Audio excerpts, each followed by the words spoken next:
Good morning. I hope you've had a good weekend and welcome back into the new week. Before we start today's service, however, I'd like to say something very, very briefly, and that is quite simply, thank you. Thank you to you pupils, and thank you also to your parents. And that's because of your wonderfully calm and helpful participation in all the lessons that are taking place online. We are 3 weeks into distance learning, and all the lessons that I've dropped in and out of have been thoroughly impressive, from the way that your teachers are engaging with you, and particularly from the way that you're engaging with the work and engaging with your teachers. We've got 3 weeks to go until half term, so keep it up, keep at that good work, and I hope that you're going to enjoy those lessons and the various challenges that are taking place in your houses. They're great to see, and it's great to see the things that you're getting up to during these very interesting times that we're living in. But we begin this morning's service with a reading from the Gospel of St. Matthew. Ask, and it will be given to you. Search, and you will find. Knock, and the door will be opened for you. For everyone who asks receives, and everyone who searches finds. And for everyone who knocks, the door will be opened. For the word of the Lord, thanks be to God. DNA, Foundations of Classical Mechanics, the Rules of Association Football, a Regicide, the Goodies and their seminal song, The Funky Gibbon, and if you don't know anything about that, do please look them up. David Attenborough, Stephen Fry, Sam Mendes, or even perhaps Jimmy Carr. What do all these names and things have in common? What is the connection between them? That's your starter for 10. Have a think now. Well, it's not just a brain splurge. The thing that all of those have in common, from the Foundations of Classical Mechanics to a Regicide to David Attenborough, are their origins. Because each in their own way are the product of one place. And that one place is the University of Cambridge.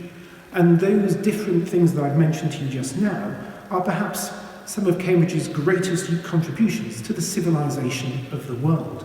And they are most definitely not a mean feat. Cambridge University is one of the world's leading centres of learning. Since its inception, Cambridge has received 120 Nobel Prizes. Put that in context, it's more than all of France, it's more than all of Germany, and even in comparison to Great Britain, which is doing particularly well on Nobel Prizes, the country only has 133 to Cambridge's 120. So this is a very impressive place where impressive things have always happened. And I'm going to talk about just one of Cambridge's most impressive contributions to the civilization of the world this morning. Now, some of you might be sitting at home and thinking what I'm about to talk about is perhaps not the most exciting thing, but it is important, and it's important to you right now at this moment in time. And the contribution of Cambridge to the civilization of the world that I'd like to talk about are examinations, particularly written examinations, and grading, the marking of those papers. So at this moment, we're going to have to engage in a little bit of time travel. I'm going to take you back to the year 1792. And we're going to meet a gentleman by the name of William Farish, a northerner from Carlisle. He went on to become the professor of chemistry at Cambridge back at the end of the 18th century, and before he got there, he'd achieved the position of senior wrangler, a wonderful term. And if you look it up, you'll find what it is the person who came top in the year's examinations in the mathematical tripos at Cambridge, and certainly did not achieve the wooden spoon. Now, you might think this is no great revolution in terms of examinations, and what's this man got to do with it? Well, I can tell you.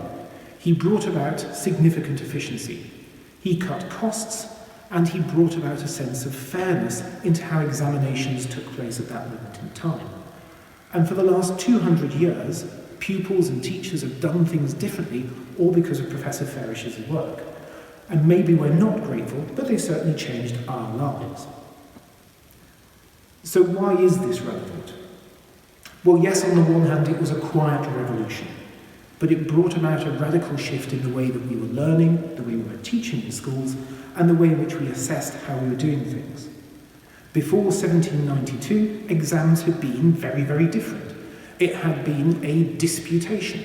And if you go to different countries in Europe today, and go to schools even in different parts of Europe today, you'll find that their main exams at 18 still function on that disputation. They were oral exams. The class, the school congregation would gather around with a candidate in the middle. But actually, in the time before 1792, it was very different, because the student, the pupil if you like, was not required to give an answer. That was not his job. That's not how he was testing his knowledge, because the student's task at that time was to come up with questions. Questions which would put the lecturer, the examiner, on the spot, maybe even catch him out, and sort of force him into a position where he was really having to think of his knowledge.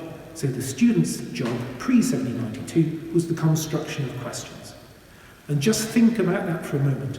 Which is the more difficult task? Coming up with a question or coming up with an answer? The answer that the modern examination system requires. And I'll put it to you that an answer is just a single piece of information. It's very constricted. You're given the parameters in which to think that through. The question requires more work. You've got to know more. You've got to understand more. And you've got fundamentally to be able to frame your thinking effectively. So again, why is this relevant? Well, it's relevant to every single one of you. You're all pupils in a school. At one point or another, you're going to be having your knowledge assessed. And as a school, Glenalmond's duty is to make sure that you have accurate access to that knowledge. And we can be sometimes guilty, I suppose, of presenting knowledge as existing in separate containers, in silos. That you learn something in maths that's different to how you learn it in physics, that could be different to how you're learning something in English. And the reality is, knowledge isn't separate at all, it's all interconnected. And the duty of education is, yes, in our daily focus to help you be in a position where you can give that answer. But fundamentally, it's about helping you be able to construct the questions which break that knowledge down. And specifically to those of you in the upper sixth or in the fifth form, I would have to say I could possibly share your disappointment that you're feeling right at this moment in time, that you haven't had the opportunity to sit the final A-levels, the final GCSEs, those public examinations that pit you against everyone else in the country. Because they are the opportunity in which you can prove everything that you've learnt up until now, everything that you've mastered and brought together, and show what you're capable of doing, in exactly the same way as an athlete who's training for a race looks forward to the day when he can prove how he will compare with others. But the message is we, one, have to sort of deal with the situation we have. We have to bat back the ball that we've been bowled.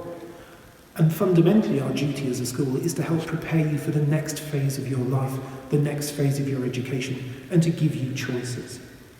And we do that by giving you a firm foundation of knowledge. We do that by polishing up your knowledge and bringing it into an effective state where you're ready for that next challenge.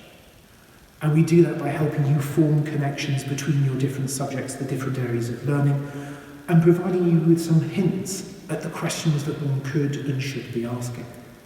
Because the duty of any school, the duty of a good school, the duty of Glenalmond, is to awaken your intellectual curiosity.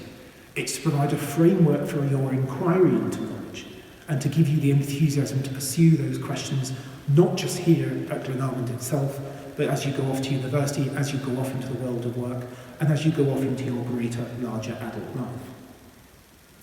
The reading from the Gospel of St. Matthew this morning fundamentally says, questions are good. And the idea being that it's through questions and through the process of inquiry that we start to shape knowledge, that we start to get to a position where we can discover what God is, who God is, and explore what he is in our lives. And that reading is saying to explore your life, you have to first start with questions. Questions which might start you from a moment of doubt, but which will lead you to a point of certainty. And there is a simple lesson there, not just for your faith, but how you're approaching everything that's going on in your life and everything that's going on in your learning.